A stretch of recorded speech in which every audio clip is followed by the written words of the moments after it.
أعوذ بالله من الشيطان الرجيم. بسم الله الرحمن الرحيم. لقد أخذنا ميثاق بني إسرائيل وأرسلنا إليهم رسلا كلما جاءهم رسول بما لا تهوى أنفسهم فريقا كذبوا وفريقا يقتلون وحسبوا ألا تكون فتنة فعموا وصموا ثم تاب الله عليهم ثم عموا وصموا كثير منهم والله بصير بما يعملون. الحمد للہ والصلاة والسلام علی رسول اللہ من والا اما بعد. اہل کتاب کی کمزوریوں کو بیان کرنے کا سلسلہ چل رہا تھا. اسی ضمن میں مزید اللہ تعالیٰ ارشاد فرماتے ہیں کہ لقد اخذنا میثاق بنی اسرائیل. میثاق عہد و پیمان کو کہتے ہیں. ہم نے بنی اسرائیل سے عہد و پیمان لیا. وَأَرْسَلْنَا إِلَيْهِمْ رُسُلًا، اور ان کی طرف ہم نے بہت سارے رسول بھیجے. اللہ تعالیٰ نے اس سورت کے شروع ہی میں عہد و پیمان کی پورا کرنے پر زور دیا ہے، اور درمیان میں کئی جگہ اس کی طرف اشارہ کیا ہے کہ بنی اسرائیل سے اللہ تعالیٰ نے کئی معاملوں میں عہد و پیمان لیا تھا، وعدہ لیا تھا کہ وہ اپنے نبیوں کی بات مانیں گے، اپنی نازل شدہ کتابوں پر عمل کریں گے، اللہ کی نافرمانی نہیں کریں گے، اور آخری رسول جو آئیں گے ان کی بات مانیں گے، ان کا ساتھ دیں گے. یہ ساری چیزیں تفصیل کے ساتھ ان کی کتابوں میں بیان کی گئی ہیں، اور ان کا ان سے بار بار معاہدہ بھی کیا گیا ہے. تو اسی طرف اشارہ کرتے ہوئے اللہ نے کہا کہ ہم نے بنی اسرائیل سے وعدہ لیا تھا، معاہدہ کیا تھا، اور کئی رسولوں کو بھیجا. بہت سارے رسول دیکھیں بنی اسرائیل میں اللہ نے بھیجے. قرآن میں جتنے انبیاء کا تذکرہ کیا گیا ہے اکثر و بیشتر وہ ہیں جو بنی اسرائیل میں نازل کیے گئے ہیں، بنی اسرائیل میں بھیجے گئے ہیں. اب رسولوں کو اللہ نے کیوں بھیجا تھا؟ انہی معاہدوں کی تجدید کرنے کے لیے. جو معاہدہ انہوں نے اللہ سے کیا تھا اس کو یاد دلانے کے لیے، اس میں جو کمی بیشی ہوئی تھی اس کی اصلاح کرنے کے لیے. یہ بھی اللہ کی رحمت کی دلیل ہے کہ اللہ تعالیٰ اپنے بندوں پر کتنے مہربان ہیں کہ صرف وعدہ کر کے نہیں چھوڑ دیا، بلکہ بار بار جب بھی ان کے اندر کوتاہیاں ہونے لگی، وہ بھولنے لگے، اپنے وعدے سے پھرنے لگے، تو اللہ تعالیٰ نے ان کو یاد دلانے کے لیے رسولوں کو بھیجا. کتنی بڑی اللہ کی رحمت ہے. اگر اللہ رسولوں کو نہ بھیجتے، پہلے ایک مرتبہ کتاب کے ذریعے سے وعدہ لیتے تب بھی کوئی بات نہیں تھی. لیکن یہ اللہ کی طرف سے کتنی شفقت اور مہربانی ہے کہ اللہ تعالیٰ نے بار بار کئی رسول ان کے درمیان بھیجے. لیکن ہوا کیا؟ وہ قوم اپنی مرضی پر عمل کرنے کی عادی بن چکی تھی.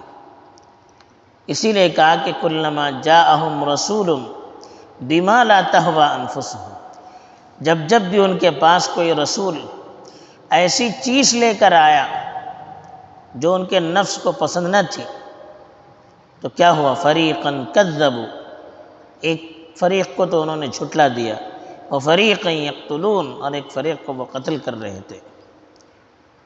یعنی جب اللہ کا رسول کوئی پیغام لے کر آتا اور ان کی دلچسپیوں کے خلاف ان کو پیغام معلوم ہوتا، وہ خواہش پرست تھے، اپنی مرضی پر عمل کرنے والے تھے. اللہ کا پیغام ان کو اپنی مرضی کے خلاف معلوم ہوتا، اپنی خواہشات کے خلاف معلوم ہوتا، تو یا تو بہت سارے انبیاء کو جھٹلاتے، اور بہت سارے انبیاء کو انہوں نے قتل بھی کیا، حضرت زکریا کو، حضرت یحییٰ کو، ایسے بہت سارے انبیاء کو انہوں نے قتل بھی کر دیا۔ کتنی ظالم قوم تھی کہ رسولوں تک کو انہوں نے چھوڑا نہیں بلکہ ان کو قتل کر دیا۔ اور پھر اللہ نے کہا کہ ایسا کیوں کیا انہوں نے؟ کہ وہ یہ سمجھتے تھے کہ ہم کو کوئی پکڑنے والا نہیں ہے، ہمارا کوئی حساب کتاب نہیں ہے۔ تو اللہ کہتے ہیں کہ وَحَسِبُوا أَلَّا تَكُونَ فِتْنَةٌ، انہوں نے سمجھا کہ کوئی فتنہ، کوئی آزمائش نہیں ہوگی، کوئی پکڑ نہیں ہوگی۔ یہاں فتنے کا مطلب علماء نے لکھا ہے کہ عذاب، پکڑ، امتحان، آزمائش، یعنی وہ جو بھی اللہ کی نافرمانی کرتے رہیں، رسولوں کو جھٹلاتے رہیں، رسولوں کو مارتے رہیں، قتل کرتے رہیں، تو کیا اللہ کی طرف سے کوئی پکڑ نہیں ہوگی؟ اللہ کی طرف سے کوئی عذاب نہیں ہوگا؟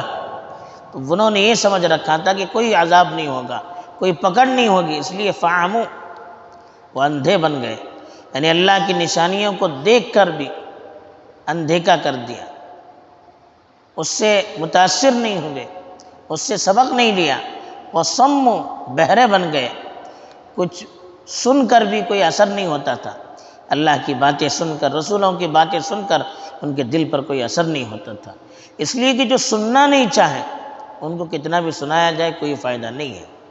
ثم تاب اللہ علیہ، پھر اللہ نے ان کی توبہ قبول کر دی، پھر رسولوں کو بھیجا، ثم عموا وصموا کثیر منهم، پھر ان میں سے اکثریت اندھی اور بہری ہو گئی، یعنی بار بار اللہ نے رسولوں کو بھیجا، بار بار وہ اللہ کے رسولوں کے ساتھ ان کی شان میں گستاخی کرتے رہے، ان کو تکلیف دیتے رہے، ان کو ستاتے رہے، کچھ دنوں کے لیے اللہ سے توبہ کرتے، سدھر جاتے، پھر خلاف ورزی کرتے، بلکہ بعض لوگوں نے لکھا ہے کہ یہاں 2 مرتبہ جو کہا کہ وہ اندھے بہرے ہو گئے، پھر اللہ نے ان کی طرف توجہ کی، ان کو توبے کی توفیق دی، مطلب یہ ہے کہ پہلی مرتبہ ان کی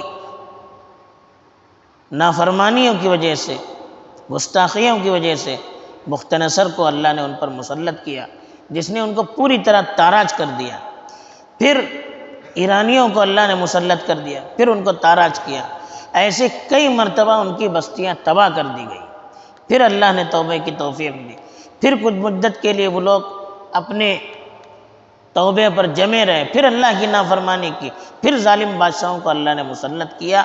یہ ان کی تاریخ بتاتی بھی ہے، ان کی تاریخ میں ایسے واقعات بھرے پڑے ہیں جس سے معلوم ہوتا ہے کہ بار بار ظالموں کو اللہ نے ان پر مسلط کیا، پھر جب وہ ذرا سا اللہ کی طرف رجوع کرتے پھر اللہ تعالیٰ حالات کو بدل دیتے، لیکن جب پھر حالات دگردو ہو جاتے پھر اللہ تعالیٰ ان پر ظالموں کو مسلط کرتے۔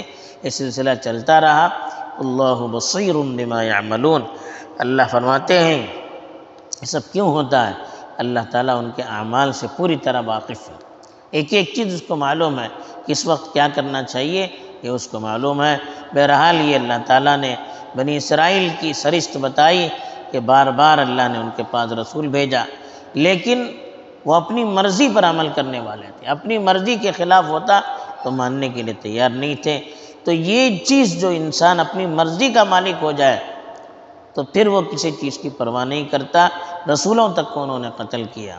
دوسری چیز یہ معلوم ہوتی ہے کہ اللہ تعالیٰ ہر چیز سے باخبر ہے، جو حالات اللہ لاتے ہیں ہمارے اپنے کرتوتوں کی وجہ سے لاتے ہیں، اگر ہم اللہ کی شریعت کو پس پش ڈال دیں گے، اس کی چیزوں کو دیکھ کر عبرت نہ لیں گے، سن کر متاثر نہیں ہوں گے، اپنی مرضی کے مطابق زندگی گزاریں گے، اللہ تعالیٰ ہم پر بھی ایسے واقعات لا سکتے ہیں، ایسے ظالموں کو مسلط کر سکتے ہیں۔